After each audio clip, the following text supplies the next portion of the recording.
All right, ladies and gentlemen, Better Life Fitness rock stars.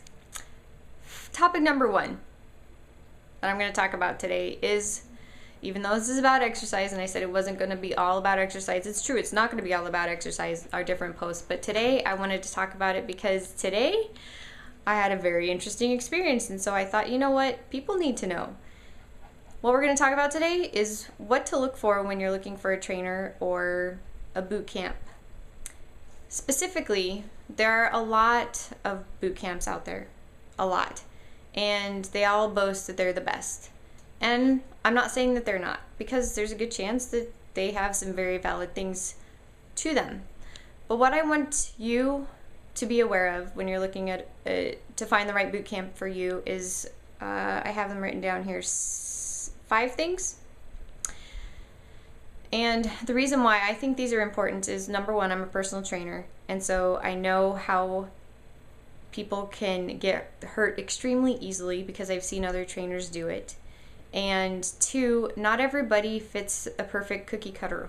Everybody's different. Everybody has different things going on, either knee injuries or back, or they have type 2 diabetes, or they have asthma, stuff like that that makes people different. So it's good to know what to look for in a boot camp from my perspective, having taught for several years, and if even not a boot camp, just an exercise class in general. Some tips to help you stay safe.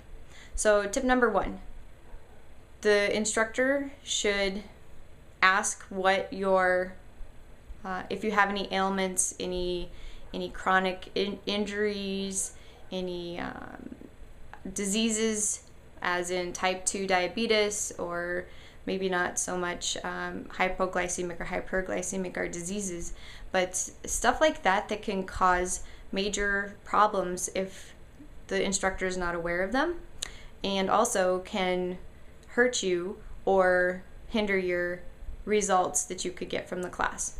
So that would be number 1.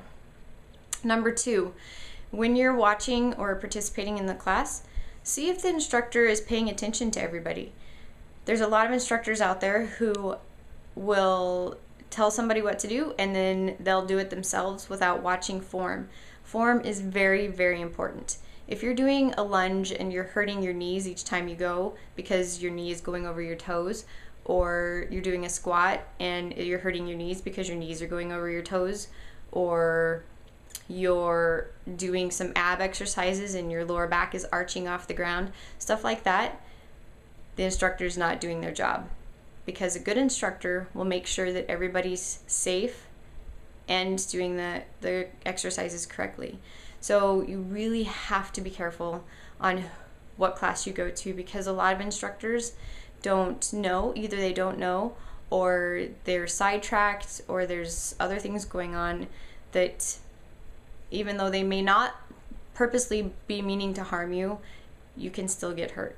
So it's extremely important. Please, if this is the only tip that you get from me today, is watch and see if your instructors are actually watching everybody's form. Number 3 is that, accountability. The whole point, generally, of going to a class is so that you can have some accountability. Which means if you don't show up, somebody's going to notice and they're going to call you. You can get if you go to a group exercise class, you can get that non-accountability just by going to the gym, any class at a gym, because they're so big, there's too many people to track you down and find out why you weren't there. But if you're working with an individual company and you are looking for something different, chances are you're looking for something that will give you accountability, which means if you're not there, somebody's going to call you and find out why. Are you hurt? Are you sick? Are you okay? Are you traveling? Was it a family illness? When are you coming back? Because you're paying a lot of money. You might as well make it worth your while, because there's days when you don't want to come. But I guarantee you, if you do go, you'll feel a lot better.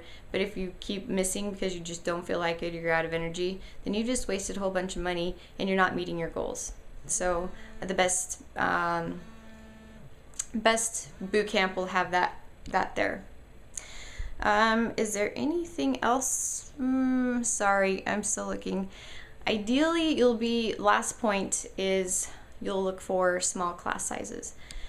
The bigger the class, the harder it is for the instructor to watch form and make sure everybody's being safe. So look for those small classes. Ideally, no more than 15 per class. 20 is pushing it, but it's still doable. But if you're in a class of like 50 people, then there's no way that you can get that attention that you need in order to keep from injuring yourself.